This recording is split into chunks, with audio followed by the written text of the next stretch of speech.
Selamat pagi yang terhormat Bapak Ibu peserta seminar Ceril FKG UGM tahun 2022. Pagi ini saya akan mempresentasikan tentang interpretasi lesi inflamasi periapikal pada radiograf periapikal. Latar belakangnya, interpretasi radiografi adalah proses mencari dan menemukan semua informasi yang terdapat pada radiograf, sehingga diperlukan pengetahuan yang detail dari hasil pemeriksaan radiograf periapikal untuk menegakkan suatu diagnosis penyakit, sehingga dapat ditentukan rencana perawatan dengan benar. Latar belakangnya, kemudian sebelum kita melakukan interpretasi, kita harus mengetahui radiografi anatomi normal dari gigi dan jaringan pendukung gigi, di mana enamel adalah lapisan yang paling opak dibandingkan dentin. Kemudian yang kedua adalah dentin, ruang pulpa radiolucent, akar, ada saluran akar radiolucent, ada space periodontal membran berupa gambaran radiolucent sekitar akar, di mana jika ada suatu lesi maka dia akan melebar atau bahkan menghilang. Lamina dura adalah radiopak tipis mengelilingi akar hingga ke puncak tulang alveol, di mana jika ada suatu lesi maka lamina dura ini bisa terputus atau menghilang atau bahkan bisa menebal.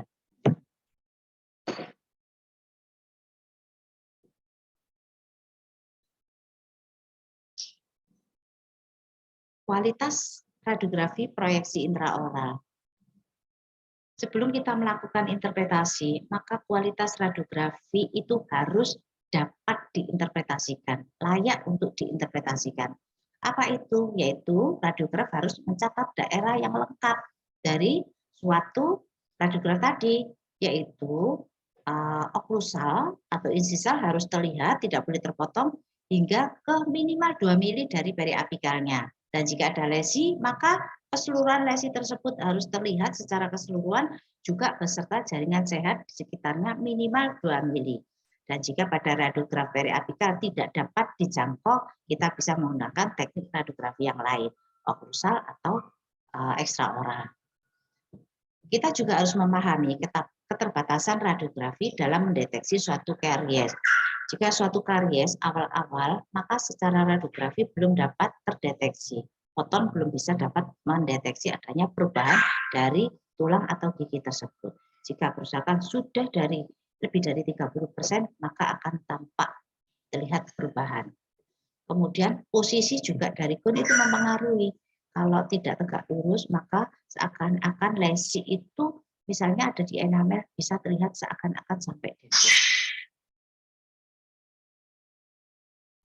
Lesi inflamasi yaitu respon lokal dari tulang sekitar apek gigi di mana terjadi merupakan akibat dari nekrosis pulpa atau akibat dari kerusakan jaringan periapikal yang merupakan perluasan dari penyakit periodontal.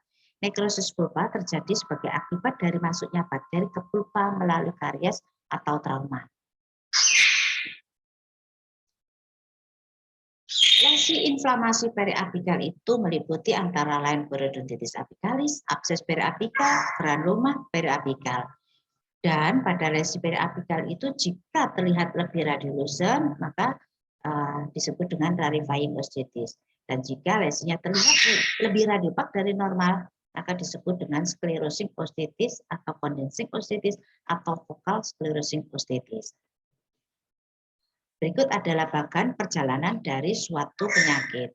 Dimulai dari suatu karies atau trauma akan menyebabkan kematian pada pulpa, jika tidak dirawat menyebabkan periodontitis apicalis. Dari periodontitis apicalis, maka lesi masuk kuman melalui foramen apikal menyebabkan abses periapikal jika akut, dan bisa menyebabkan osteomyelitis. Dan jika kronis akan menyebabkan granuloma periapikal. Dari granuloma periapikal jika akut bisa menjadi abses periapikal. Demikian sebaliknya, dari abses periapikal jika kronis bisa menjadi granuloma periapikal. Granuloma periapikal pun bisa menjadi osteomyelitis atau bisa menjadi kista periapikal.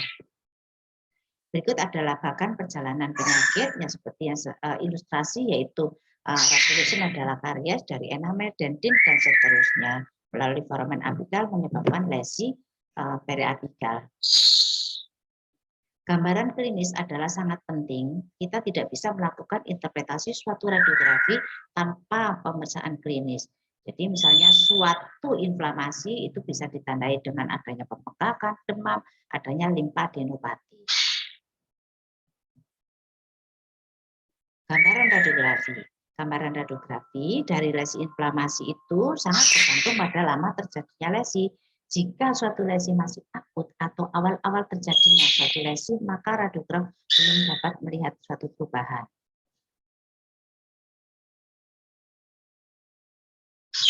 Teknik interpretasi radiograf kita mulai dari lokasi.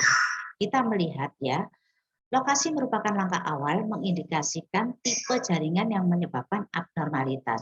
Jika titik pusat pada koronal gigi kemungkinan disebabkan oleh epitelium odontogin. Dan jika titik pusatnya di bawah kanalis alveolaris inferior, kemungkinan bukan berasal dari jaringan odontogin. Dan jika berasal dari kanalis alveolaris inferior, maka asal jaringan kemungkinan adalah berasal dari saraf atau pembuluh darah. Jika dari radiokondel, maka kemungkinan dari tulang ragu-ragu, dan jika titik pusatnya di antara antrum, maka lesi yang bukan jaringan odontogin. Kita juga harus melihat single atau multiple dari lesi tersebut. Yang kedua, kita amati batasan dan tepi dari lesi. Ada well-defined borders.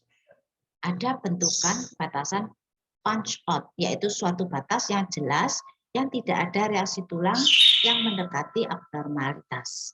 Contohnya adalah multiple myeloma. Kemudian batas corticated. Batas corticated ini tipis dengan garis radiopak, contohnya kista.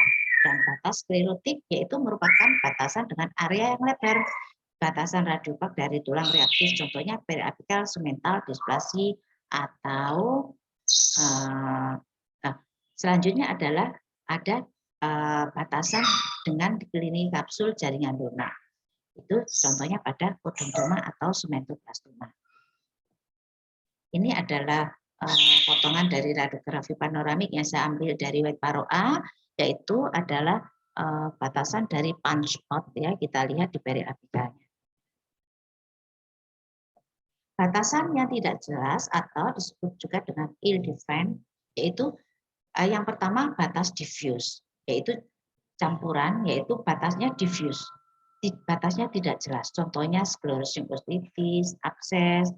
Yang kedua adalah batas invasif. Batas invasif itu kita dapati pada suatu keganasan, di mana suatu keganasan dia bisa melakukan invasi kemana-mana. Berikut adalah radiografi dari contoh batas yang tidak jelas. Ini adalah dari gambaran sclerosing ostitis, kemudian kita lihat batas yang tidak jelas, gambaran radiopak di periapikal, di mana giginya dengan gigi yang sudah non vital, kemudian tubuh melakukan reaksi pertahanan yang berupa pemadatan tulang, yaitu terlihat lebih radiopak dibandingkan tulang sekitarnya. Yang sebelah kanan adalah gambar periapikal abses, yaitu radiolucent dengan batasan diffuse, di mana giginya sudah non vital. Bentuk, kita harus mengamati bentuk dari lesi tersebut. Bentuk dari lesi itu menuntun kita untuk mendapatkan suatu radiodiagnosis yang tepat. Contoh bentuk yang scallop, bentukan tepi yang scallop itu biasanya kita dapatkan pada odontogenik keratosis. Pada kista biasanya bulat atau oval, granuloma bentukannya bulat. Ukuran kita juga harus melihat ukuran yaitu dalam bentuk senti atau milimeter. Yang ketiga adalah tahap analisa struktur internal. Apakah struktur internalnya radiopak, radiolucent, atau bahkan campuran dari radiopak dan radiolucent. Dari struktur kita buatkan adalah berikut adalah gambaran urutan dari struktur internal yang paling radiolucent menuju radiopak, di mana udara adalah paling radiolucent dibandingkan cairan, dan logam adalah paling radiopak dibandingkan enamel gigi. Kemudian kita melihat tahap 4 adalah analisa efek lesi pada jaringan sekitarnya. Bagaimana lesi tersebut efeknya pada jaringan sekitarnya? Pada gigi, apakah menyebabkan pergeseran gigi, apakah menyebabkan resorpsi dari akar, apakah menyebabkan lamina dura menghilang, kemudian terputus. Demikian juga dengan jaringan periodontal, dan kita juga harus mengamati dari kanal alveolaris inferior apakah ada pergeseran, demikian juga dengan foramen mental dan pola trabekula di sekitarnya. Dan kemudian tahapan kelima kita formulasikan interpretasinya. Berikut adalah gambaran periapikal abses, terlihat radiolucent diffuse pada periapikal, kemudian lokasinya di periapikal.